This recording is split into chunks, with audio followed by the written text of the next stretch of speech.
Bismillahirrahmanirrahim. Assalamualaikum warahmatullahi wabarakatuh. Alhamdulillah, wassalatu wassalamu ala rasulillah wa ala alihi wa sahbihi wa mawalah wa la hawla wa la quwata illa billahi wa ba'du. Kita lanjutkan kajian tauhid kita dan kita masuk pada bab larangan bermain-main dengan agama dengan cara mencela Allah, mencela Rasulnya dan juga ayat-ayatnya. Ma'asyiral muslimat yang dimuliakan Allah Subhanahu wa taala. Di sini muallif rahimahullahu taala menyebutkan beberapa dalil, di antaranya surah At-Taubah dan juga riwayat Nabi sallallahu alaihi wasallam dari Auf ibn Malik radhiyallahu anhu.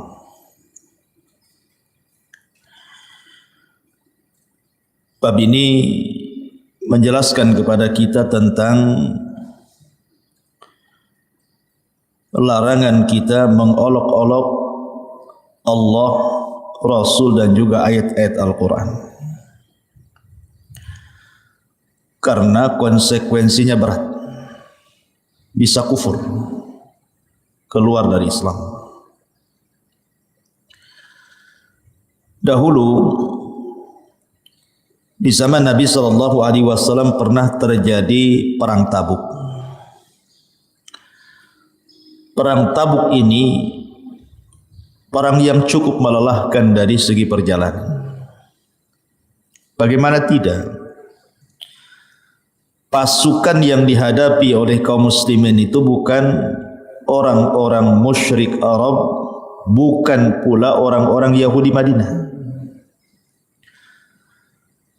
Tetapi yang dihadapi adalah Romawi, Imperium Romawi yang kala itu menjadi negara besar, negara adidaya yang menguasai kekuatan dunia.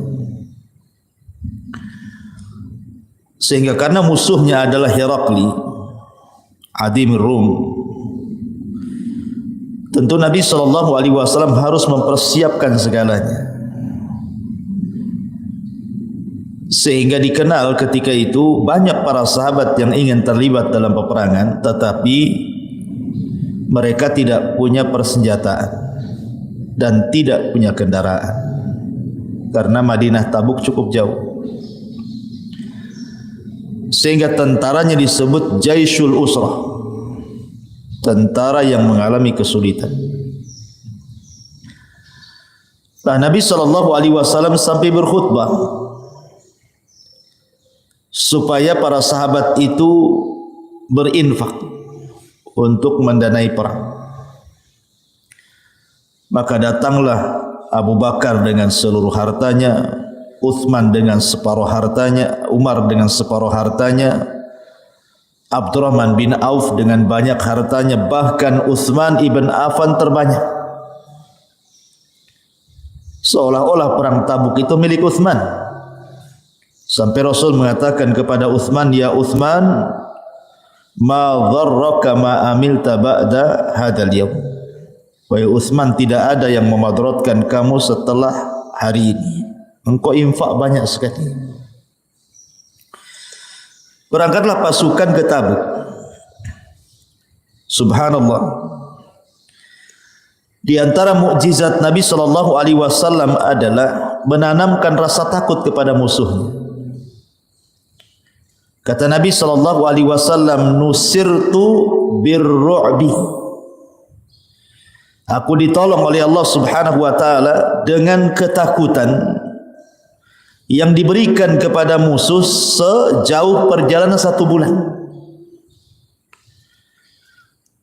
Jadi ketika tentara Romawi dengan yakinnya bisa menggempur Rasul dan para sahabat di Madinah, Rupanya mereka berhadapan dengan Rasul di Tabuk. Tiba-tiba ketika melihat tentara Rasul padahal tidak lebih banyak dibandingkan jumlah mereka, mereka pun tunggang langgang. Tidak terjadi peperangan. Mereka keburu ketakutan, orang Romawi. Akhirnya mereka meninggalkan tenda-tenda mereka, barang-barang mereka, perhiasan mereka dan begitu seterusnya, dan itulah menjadi ghanimah terbesar. Akhirnya Rasul mengambil harta rampasan perang itu tanpa ada peperangan. Kemudian Nabi SAW pulang. Lah di tengah jalan Nabi SAW istirahat. Saat istirahat itulah sekumpulan orang-orang munafik, mereka berbicara pedas kepada Rasul dan kepada para sahabat, wabil khusus para qurra, pakar-pakar Quran. Di mana orang-orang munafik ini sedang duduk-duduk memandang para sahabat dan juga Nabi SAW. Tiba-tiba di antara mereka mengatakan, ma ra'aina, kami tidak pernah melihat manusia-manusia yang paling rakus perutnya. Subhanallah. Mereka mengatakan paling rakus artinya paling suka dengan dunia, dan paling dusta lisannya, akdzabu al-sunnah, dan paling pengecut ketika melihat musuh. Lihat bahasanya. Mereka mengatakan arghabu butunan wa akdzabu al-sunan wa ajbanu indal liqa. Paling rakus kepada dunia, paling dusta ucapannya, dan paling pengecut ketika berjumpa dengan lawan. Kecuali mereka diisyaratkan kepada Rasul dan pakar-pakar Quran. Lah di majlis orang-orang munafik itu ada seorang sahabat namanya Auf ibn Malik. Auf ibn Malik. Auf ibn Malik ini akhirnya ingin melapor, celaka kalian, akan kulaporkan ucapan kalian ini kepada Nabi SAW. Berangkatlah Auf ibn Malik menghadap Nabi. Tetapi sebelum sampai Auf ibn Malik, turun ayat surah At-Taubah 65, di mana Allah mengatakan yang sebelumnya dari 64 sampai 66,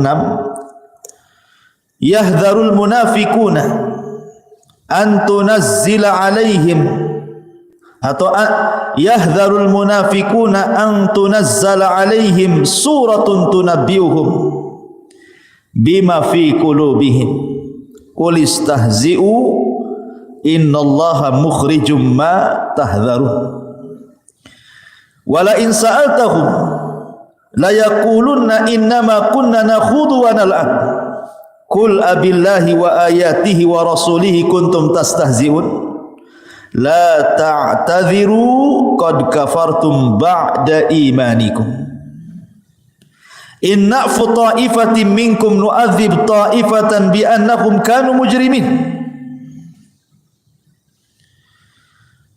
Orang-orang munafik itu takut akan diturunkan terhadap mereka sesuatu surat yang menerangkan apa yang tersembunyi di dalam hati mereka.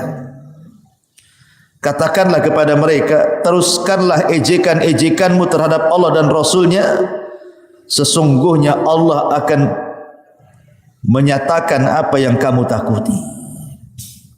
Dan jika kamu tanyakan kepada mereka tentang apa yang mereka lakukan itu, tentu mereka akan menjawab, sesungguhnya kami hanya bersendau gurau dan bermain-main saja. Katakanlah, apakah dengan Allah, dengan ayat-ayatnya dan Rasulnya engkau selalu mengolok-olok? Tidak usah kamu meminta maaf, cari-cari alasan. karena engkau telah kafir setelah keimanan kalian. Jika kami memaafkan segolongan dari kalian lantaran mereka taubat, niscaya kami akan mengadab golongan yang lain disebabkan mereka orang-orang yang selalu berbuat dosa. Turun ayat ini. Ketika turun ayat ini, Rasul membacakan di hadapan orang munafik. Ketika Nabi SAW naik ke atas untanya, kata Auf ibn Malik atau kata Abdullah ibn Umar radhiyallahu anhuma, orang munafik yang mengatakan kalimat tersebut langsung mendekati Rasul sambil terseret-seret kakinya di tanah dan bebatuan itu dan meminta maaf dan mengatakan, ya Rasulullah, kami ini hanya main-main saja, kami ini hanya sendagurau saja. Tapi Nabi SAW dengan marah membacakan ayat ini, la ta'tadhiru qad kafartum ba'da imanikum. Jangan cari-cari alasan, kalian telah kufur setelah keimanan kalian. Kalian sudah kufur setelah keimanan kalian. Lihat, dalam perjalanan dari Tabuk ke Madinah ini turun satu surat secara sempurna.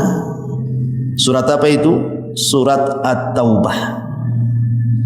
Jadi At-Taubah itu turun menyingkap orang-orang munafik. Makanya surah At-Taubah disebut surah Al-Fadhihah, surah yang menyingkap borok-borok munafik. Makanya satu-satunya surat dalam Al-Quran yang tidak dianjurkan baca basmalah ini surah At-Taubah.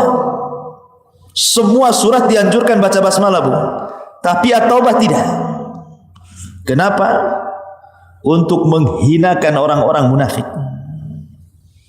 Dan ada juga yang mengatakan bahwa At-Taubah ini jatuh setelah Al-Anfal, artinya satu surat dengan Al-Anfal. Tapi di sini bagaimana Allah Subhanahu wa taala ingin menyingkap borok-borok orang munafik dengan diturunkan surah At-Taubah ini. Bahkan tidak ada kelompok yang lebih parah nerakanya melebihi neraka orang-orang munafik. Dia paling bawah, di atasnya orang murtad, di atasnya orang kafir yang murni. Ya, dan orang kafir yang murni terbagi dua, musyrik baru ahli kitab, baru di atasnya lagi para muwahhidin yang berbuat dosa. Jadi kalau neraka itu kita boleh buat darakat, tingkatan-tingkatan. Paling tinggi seorang yang beriman tapi bermaksiat, al-usatul al-muwahhidin, usatul muwahhidin, ahli maksiat dari kalangan ahli tauhid. Mereka tidak dikekalkan, mereka di bawah kehendak Allah. Kemudian di bawahnya ahli kitab. Siapa ahli kitab? Yahudi dan Nasrani. Kemudian setelahnya orang-orang musyrik. Kemudian setelahnya orang-orang murtad. Kemudian neraka yang paling dalam orang-orang munafik. Disitulah Allah katakan, innal munafiqina fi darkil asfali minan nar. Orang-orang munafik itu diletakkan di intip neraka yang paling dalam. Kenapa? Karena mereka merusak Islam dari dalam. Pura-pura masuk Islam dengan lisannya, tapi keluar Islam dari hatinya. Ma'asyiral muslimat yang dimuliakan Allah Azza wa Jalla, saya akan contohkan beberapa bentuk istihza lisan di mana siapapun yang mengucapkannya bisa kufur. Hati-hati. Di sana ada istihzaul lisan, lisan yang selalu mengolok-olok agama, di mana orang yang mengucapkannya bisa kufur. Saya akan sebutkan 5 ucapan, di mana 5-5-nya ini kalau ibu ucapkan bisa kufur, bahkan bisa keluar dari Islam. Ini istihzaul lisan namanya, hati-hati. Ya. Apa saja 5 perkara itu? 5 ucapan yang bisa mengeluarkan pelakunya dari Islam. Pertama, orang-orang yang lisannya menunjukkan kebencian kepada agama. Sebagaimana Allah mengatakan, dzalika bi annahum karihu ma anzalallahu fa ahbata a'malahum. Begitulah karena mereka membenci apa yang Allah turunkan, maka Allah hilangkan amalan-amalan mereka. Seperti apa contohnya, Bu? Seperti umpamanya, ada orang yang tidak terima dengan solat dan mengatakan, buat apa Allah syariatkan solat? 5 waktu lagi buat lelah saja. Bagus saya cari kerja. Buat apa Allah syariatkan puasa itu? Ngapain Allah buat kita lapar? Allah buat kita haus, katanya. Untuk apa syariat puasa ini? Ataupun umpamanya mengejek orang yang berjilbab, bercadar, dan mengatakan, ngapain coba Allah syariatkan cadar, syariatkan jilbab, panas-panas saja katanya. Dan macam-macam. Ya. Ini ucapan-ucapan membenci syariat, ini bisa kufur. Tidak boleh seseorang mengatakan, ngapain Allah syariatkan puasa buat lelah saja? Ngapain Allah syariatkan puasa buat haus, buat lapar saja? Ngapain Allah syariatkan haji, buang-buang duit saja katanya. Allah katakan, dzalika bi annahum karihu ma anzalallah fa ahbata a'malahum. Mereka adalah para pembenci yang Allah turunkan kepada mereka, maka hancurlah amalan mereka. Jangan mengucapkan yang menunjukkan kebencian kepada syariat. Enggak boleh. Ya. Karena ucapan seperti ini bisa kufur. Satu. Yang kedua, mengatakan bahwa manusia itu bebas memilih agama. Dan ini biasa terlontar dari orang-orang liberal. Manusia ini merdeka, terserah mau agama apa saja katanya. Mau Nasrani, mau Yahudi, mau Hindu, mau Buddha, mau Konghucu, mau apa, terserah. Terserah, manusia itu bebas, manusia itu merdeka. Terserah mau memeluk agama apa saja boleh. Tidak boleh, ini ucapan kufur. Karena Allah Subhanahu wa taala mengatakan, inna dina indallahil Islam. Agama satu-satunya yang diridhoi Allah itu Islam. Dan Allah mengatakan, wa man yabtagi ghairal islami dinan falan yuqbala minhu wa huwa fil akhirati minal khasirin. Siapapun yang mencari agama selain daripada Islam, selain tertolak, maka dia pun akan rugi. Kenapa rugi? Menghabiskan waktunya tetapi tidak memasukkan ke dalam sorga. Nah, Allah katakan dalam Al-Quran, gimana? Nasibah tasla naran hamiyah. Ya, ada orang-orang yang lelah letih. Nasibah, amilatun nasibah, beramal dengan lelah letih, tapi ujung-ujungnya tasla naran hamiyah, dimasukkan pula ke neraka hamiyah. Lalu untuk apa amalannya? Karena amalan mereka tidak mencocoki Islam. Agama-agama di luar daripada Islam itu berbeda dengan Islam. Kita ini agama tauhid, agama yang mengesahkan Allah Subhanahu wa taala. Tidak seperti Nasrani yang mengatakan Isa anak Tuhan, Isa satu di antara 3 Tuhan, atau Isa Tuhan itu sendiri. Atau tidak seperti orang Yahudi menganggap bahwa Uzair itu anak Allah, atau agama-agama yang lain yang menyembah berhala. Jadi tidak sama. Jangan katakan manusia itu bebas memilih apa saja. Terserah mau agama ini, agama A, B, C, D, F. Enggak bisa. Hati-hati kalimat ini. Ini kalimat kufur.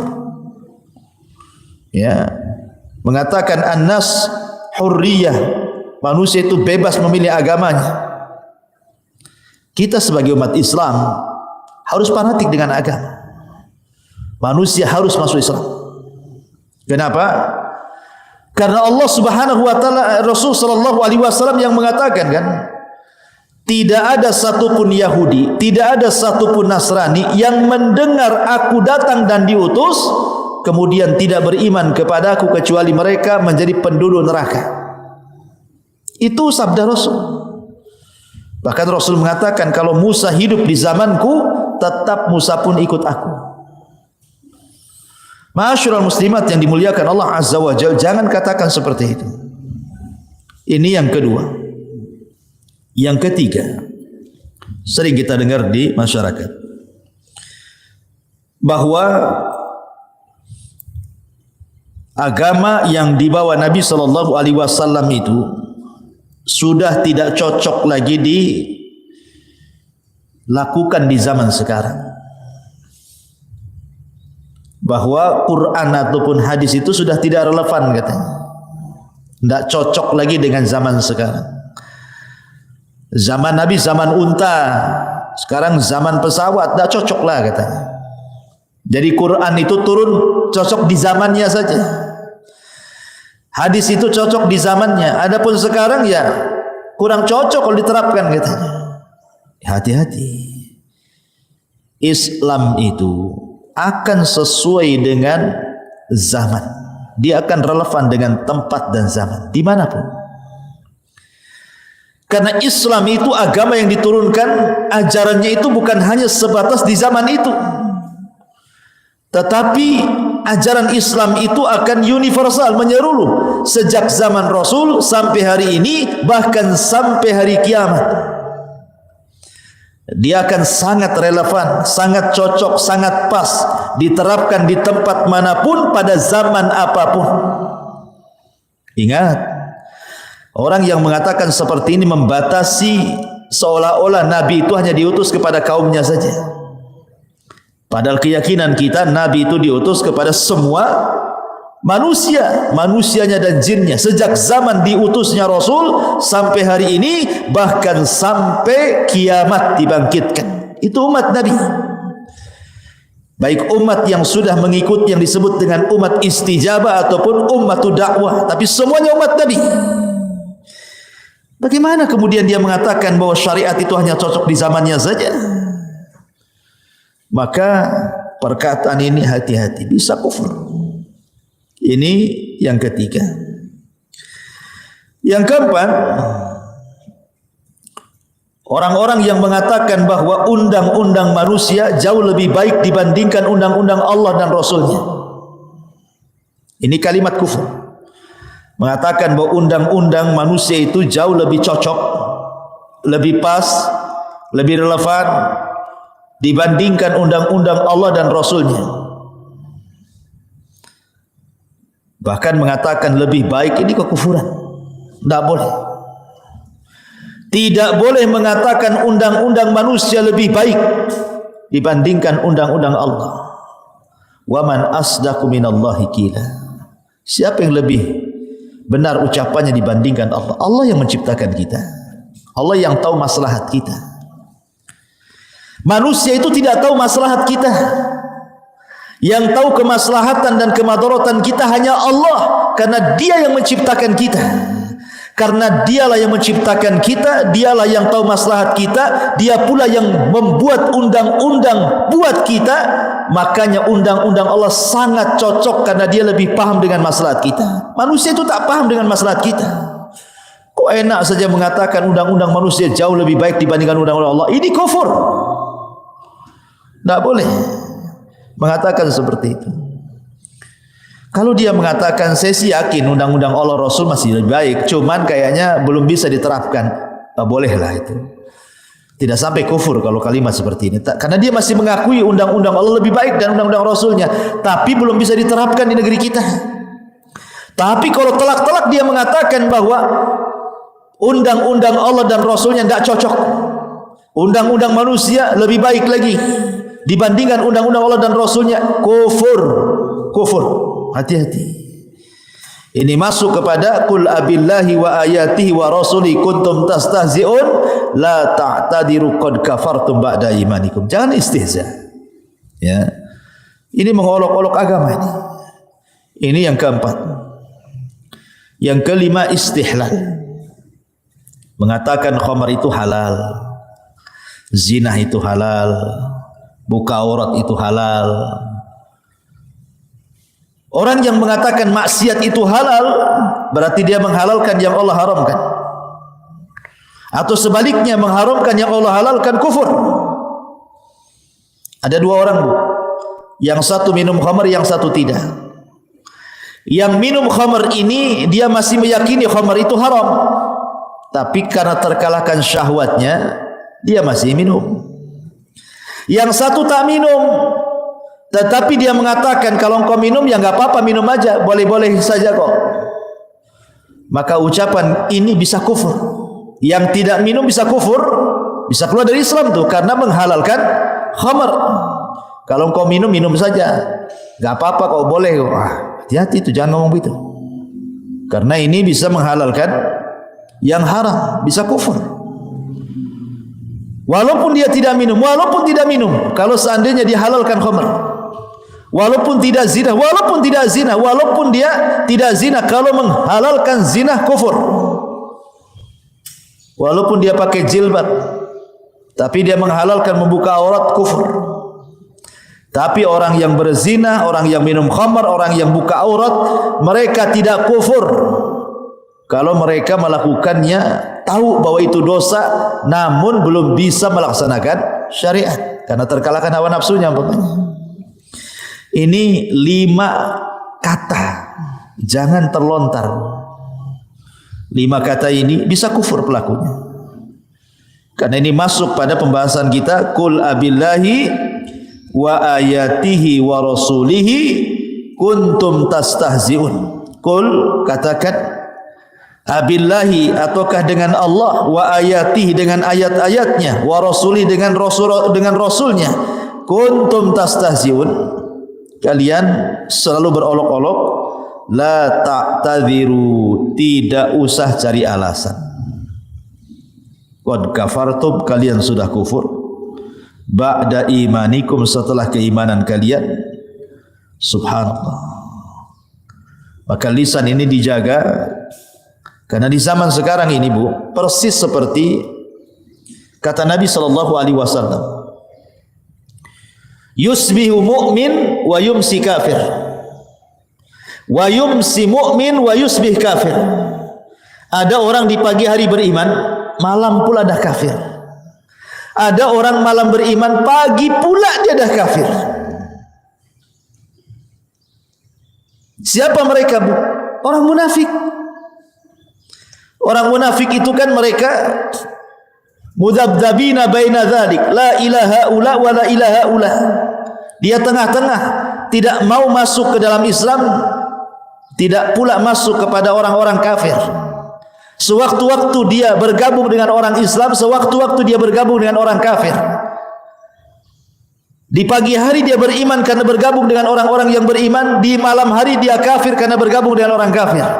Di malam hari dia beriman karena bergabung dengan orang-orang yang beriman, di pagi hari pula dia kafir karena bergabung dengan orang kafir. Pagi mukmin, malam kafir, malam mukmin, pagi kafir. Kenapa? Karena dia tidak sadar. Ketika dia solat jadi orang-orang yang beriman. Tiba-tiba dia mengucapkan bahwa semua agama sama. Malamnya diskusi, semua agama sama. Kalian bebas mau masuk agama mana saja, boleh, terserah kalian, semua agama baik. Kufur. Malamnya salat Isya, paginya pula mengatakan, ngapainlah Allah ini mensyariatkan salat? Buat apa salat ini sebenarnya? Capek-capek saja. Puasa buat apa ini puasa, katanya? Buat haus saja, katanya. Ngapain haji, katanya? Bagus jalan-jalan, ngabisin duit saja, katanya. Bayangkan dia solat padahal, tapi lisannya ngomong gitu. Itulah di akhir zaman kadang-kadang. Pagi hari dia beriman, malam pula kufur dengan lisannya. Makanya subhanallah, ini zaman fitnah. Kata Nabi SAW, badiru bil a'mal, bersegeralah kita banyak beramal saleh. Hati-hati, jaga lisan, jaga perbuatan, supaya kita tidak terjerumus kepada istihza yang mengakibatkan tanpa sadar kita keluar dari Islam. Wallahu a'lam bishawab. Ini kajian kita di pagi menjelang siang ini, Bu. Ya, Inilah keterangan yang disebutkan para ulama. Silahkan kalau ada yang bertanya. Nggak ada? Baik. Kalau nggak ada, kita tutup. Subhanakallah bihamdika. Asyhadu an la ilaha illa anta astaghfiruka wa atubu ilaik. Allahu ta'ala alam. Assalamualaikum warahmatullahi wabarakatuh.